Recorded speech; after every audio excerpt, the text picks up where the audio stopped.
and gentlemen, boys and girls, welcome to one more edition of What Penny's Saying. Glad to be with you one more time. I hope everything is going well for you out there in social mediaville and whatever part of earth you're in or on. But hey, it's time for What Penny's Saying. And speaking of time, I don't like to waste your time because your time is precious to you as this to me. So hey, go grab your sandwich, a bag of chips, and a cool beverage you're choosing, and sit down for a few minutes out of your busy schedule and watch and listen to What Penny's Saying. Like, comment, and share the proceedings at your convenience, please, ma'am, please, sir. And hey, watch the entire video. You never know, you might miss something that was designed for your ears to hear. And as always, I do not own the copyrights on any song, movie, or television show that I may change to reference in these proceedings. So thanks for watching, listening, and God bless you. So I'm coming down to the home stretch of this series I call More Than a Woman. And I'm going to be talking about some women in the Bible who've had to endure some things and go through some things. But hey, women are amazing. And the woman I'm going to talk about now, she is a model of perseverance. Perseverance. Being able to overcome. So the woman I'm going to be talking about is Bathsheba, and I'm going to get into who she is in a minute. But the name of this installment is Perseverance Through Pain. I think that's what I named it. Perseverance Through Pain, yes. Bathsheba. Now, I've talked about Bathsheba on many an occasion, but we're going to really get into her story to show you her story of perseverance. So, Bathsheba. If you don't know who Bathsheba is, she is a young lady who was taking a bath one day, and King David goes out there. Now, a couple of installments ago, I talked about the wife of Potiphar and how she wanted somebody sexually. Well, guess what? Guys do that too, because here's King David. Now, King David, he's young as a young man. He slew Goliath with a slingshot as a young boy, became king.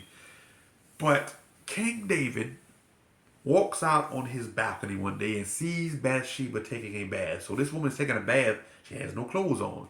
So he sees her and he desires to have her. And he made up in his mind that he was going to do whatever it took to get her. Now, back in them days, they had plenty of some of the men. They were married. They had plenty of wives. God bless them. I got one wife. That's more than enough. God bless them. You want to have 4 or 5 wives? Have at it. But he saw Bathsheba taking this bath that he wanted her. Only problem was, she was married to a high-ranking official in the army named Uriah. And he was a high-ranking official in the army. High-ranking official. But David wanted her really badly. Now, David had went and made this woman pregnant, and he had to cover it up. So to cover it up, he thought of a way he had to get Uriah out the way. So sent that man to the front lines of battle so he could die. So now he could have this woman. So now here's Bathsheba. She's in a situation where husband gets killed. She got a new husband, David. She pregnant. God ain't pleased. She's you talking about in between a rock and a hard place? Yeah, she in between a rock and a hard place. Bathsheba ain't asked for none of this. And I can through the power of social media, I can't see you. I can see some women saying, well, I better get out of that. I can see some of y'all saying that. See, back in them days, women didn't have as much power and influence as you have now. Okay? So she couldn't just, I'm going to get out of it. I can see y'all saying that. I would have got out of that. I would have told him. She wasn't in a situation like that. So she was in between a rock and a hard place. Pregnant with this child. And it's all wrong. But it's not wrong for reasons that it's not really her fault. It's not her fault. So sometimes when people talk about Bathsheba, they almost talk about her in a negative light, but let's not talk about her in a negative light. Because she had to persevere. She had to endure. Because that first child never came into the world. God got rid of that child. But then the next child was Solomon. And she fought so that Solomon could be king. Now, she aligned herself with Nathan the prophet, the same Nathan who came down and told David how wrong he was for what he did, because David didn't see it at first. And God had to use Nathan the prophet to let him know, hey, you were wrong for what you did. And you done dragged this woman into this situation. So now, Bathsheba knows that the actions were wrong.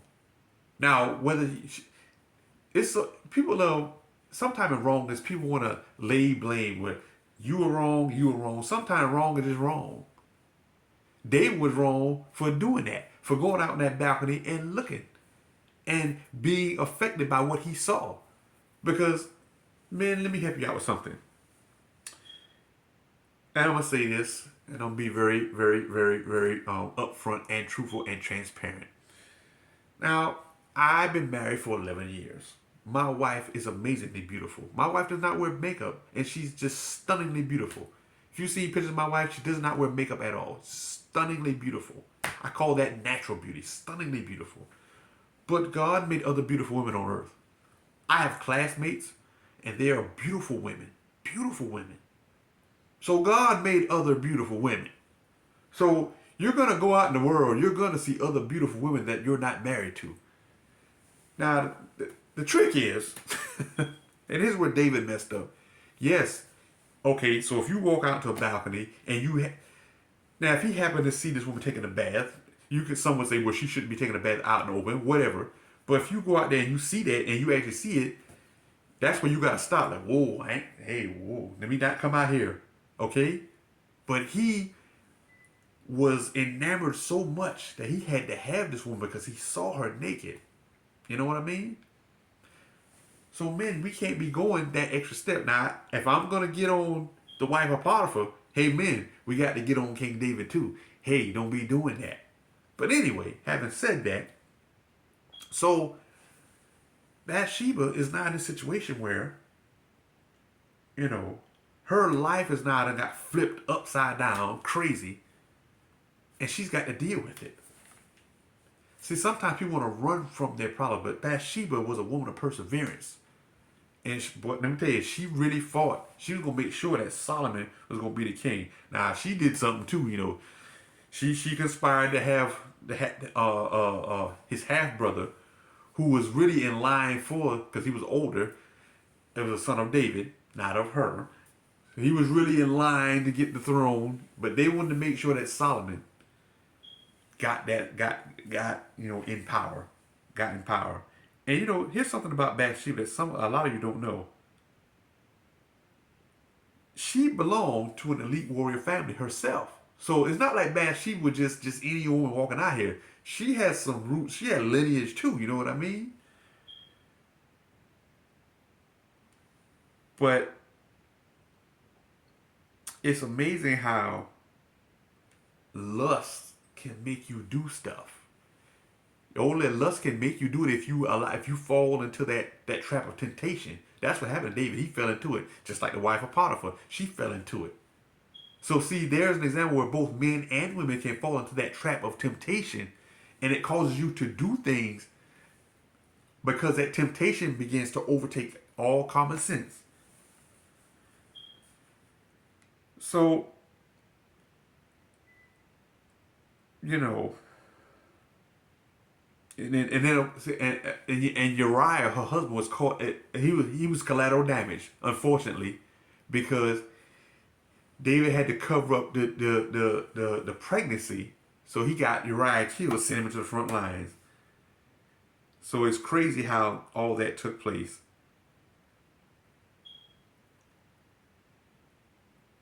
And it's what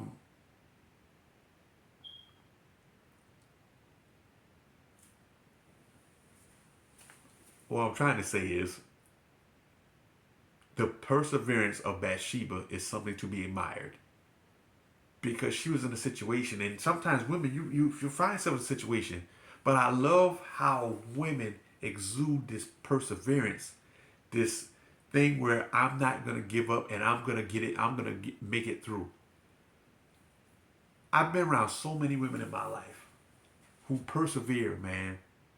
They end up dealing with some crap or something, and they persevere, and they come out on the other side looking like roses. And I've always watched that. I've always been influenced by that, and it does something to my determination. See, I get my determination from my mom.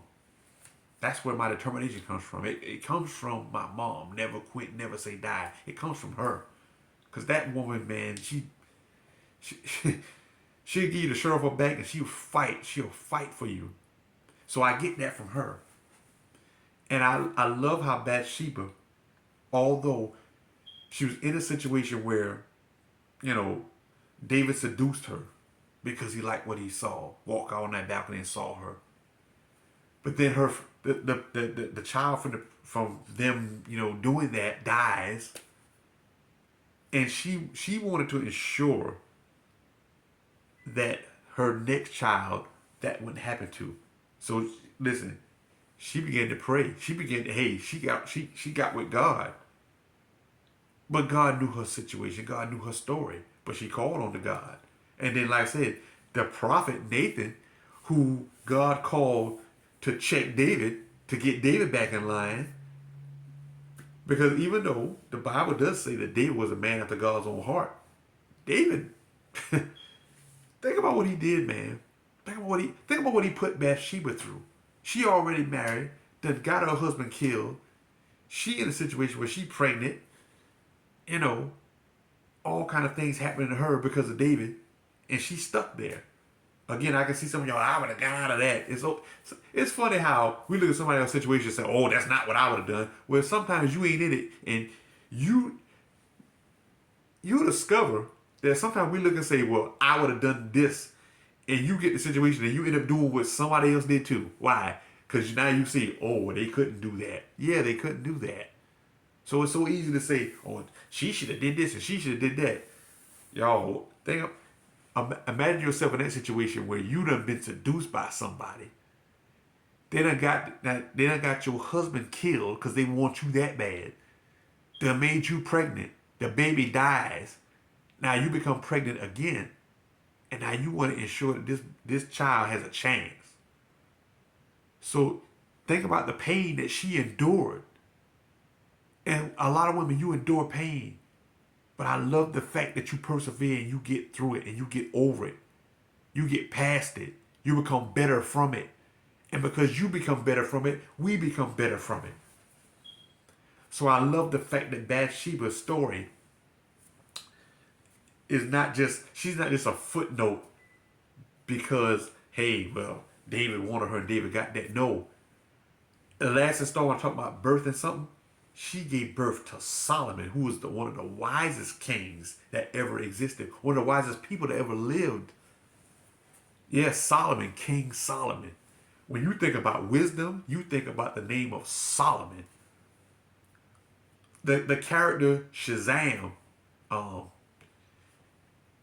the acronym of his name are the powers that Shazam has. The first one is S, the wisdom of who? Solomon. That's right.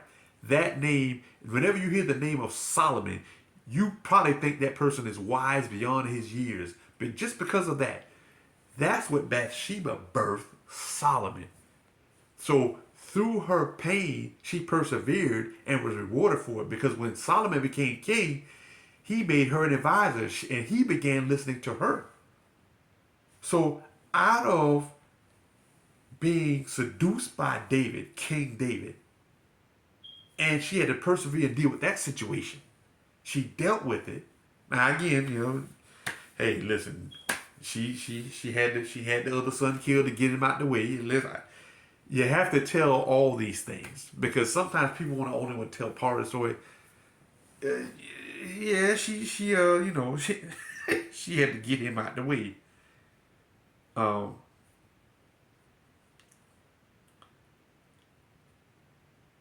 yeah, she had to get him out the way. So Solomon,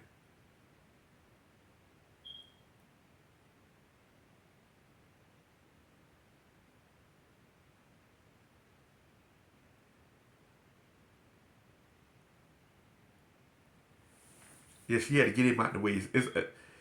In the Book of Kings, there's a lot of stuff going on, man. It's a lot of stuff going on. But anyway, she wanted to ensure that her son Solomon was going to become king. So it was a struggle for the throne. It was a struggle for it. But they came out in Solomon. Again, when you think of the name of Solomon, you think of wisdom. No matter where you go. So when somebody said the name Solomon, oh, wisdom. Again, he was one of the wisest kings. But it's through her perseverance, through her pain. Through her pain. She went through a lot of pain. And I love the fact, it's one of the greatest qualities of a woman, how she's able to persevere and withstand and overcome. And listen, There's so many women out here that can make $1 out of 15 cents. But shoot, nowadays you can't get it for $1. Even Dollar Tree went to $1.25. So there's a lot of women out here doing that. Y'all heard that saying before. She can make $1 out of. She can make 15 cents out of $1. $1 out of 15 cents. Perseverance through pain.